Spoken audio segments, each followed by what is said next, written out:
Would you believe this car came from the factory like that? We'll show it to you on Muscle Car of the Week.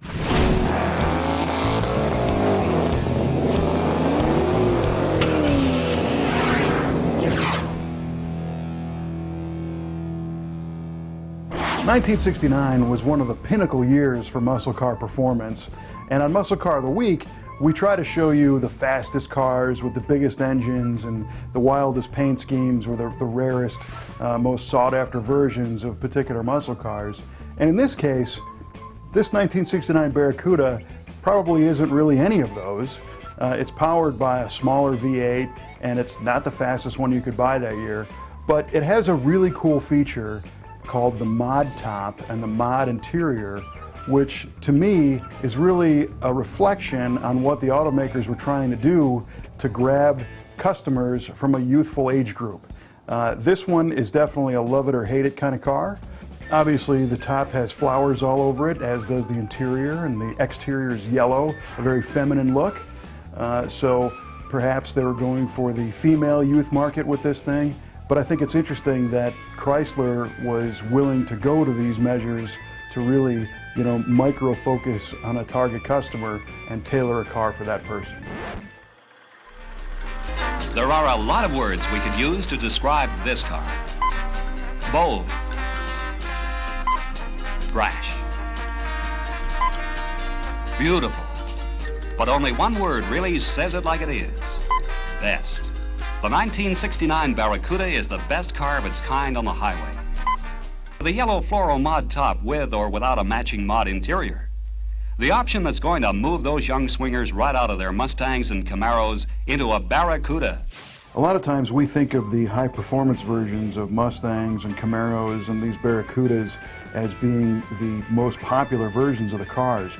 But in all reality, the automakers used the very hot muscle car versions to sell the regular, watered-down, six-cylinder, everyday versions of these cars.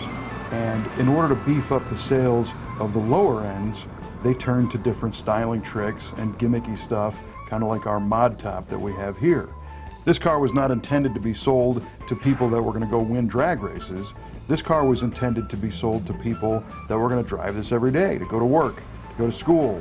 And the youth market is crucial today as it was back then, because if you could get a first-time car buyer to spring for an economical car that drove well, that handled well, that was reliable and looked cool, you potentially had a customer for life. Today when we look at these mod interior and mod top cars, we're kind of reminded of the shelf paper in Grandma's house. But back in '68 and '69, Chrysler Plymouth was doing everything they could to reach out to the youth market, including the psychedelic and peace and love crowd, and that's who this car was targeted for. Brash. Mid-size car styling was kind of taking a trend in the mid-1960s of having these longer nose, shorter deck car designs, and then they would seem to add a fastback design, which gave it a sloping rear window. But the fastbacks from other automakers seemed to be kind of an afterthought. But in the case of the Barracuda, this car looks like it was designed to be a fastback from the first one, and the hardtop and convertible seem to be the afterthoughts. It's really a slick-looking car. It's got a very distinctive split grille in the front with two openings. The rear window kind of slopes back in that fastback design. So the overall design is very tight. It doesn't seem to be oversized or disproportionate in any way. Interestingly, it seems like General Motors might have actually copied a little bit from the Chrysler boys in the 1970 Camaro design, where the Camaro rear window almost exactly mimics the earlier Barracuda. It's very rare that the General Motors design guys have a design that came out after Chrysler, but in this case, the Barracuda seems to be kind of leading that charge. The Barracuda had very distinct styling inside as well, with available bucket seats and a full-length console, the floor shifter, and a very easy-to-read, kind of performance-oriented dashboard, big gauges on both sides, and options like air conditioning and AM radio and other creature comforts, but still in a lower-line car.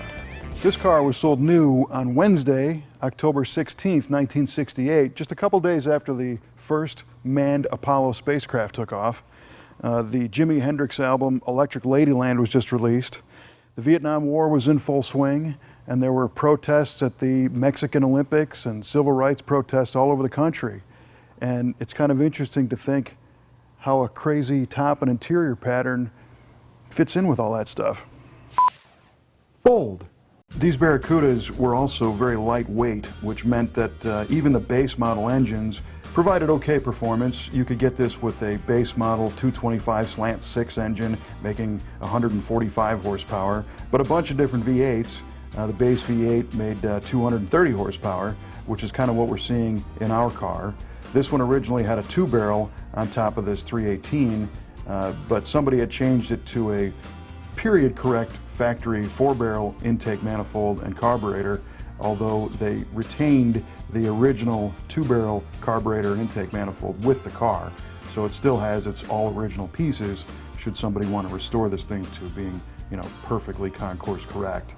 Now, if you really wanted a Barracuda that performed, these things could be had all the way up to a 440 cubic inch plant, and they made a Formula S version, which was a little bit lowered. It had better suspension, better tires. You get a 4-speed behind that 440, and those things were documented at running 14-second quarter miles. And those cars were screamers, not only in a straight line, but also around turns. But then what we have here today is a bright yellow flower of a base model car. It's kind of ironic to think that the same company that offered Magnum-powered cars with pistol grip shifters would offer a flowery, peace-loving ride like this in the same showroom. Beautiful. The crazy mod top design concept wasn't limited to these cars. You could get this top on other Chrysler Plymouth products. In fact, there is a Hemi Cuda out there with a mod top. There was also what was called the Pop Top, which was available on Roadrunners.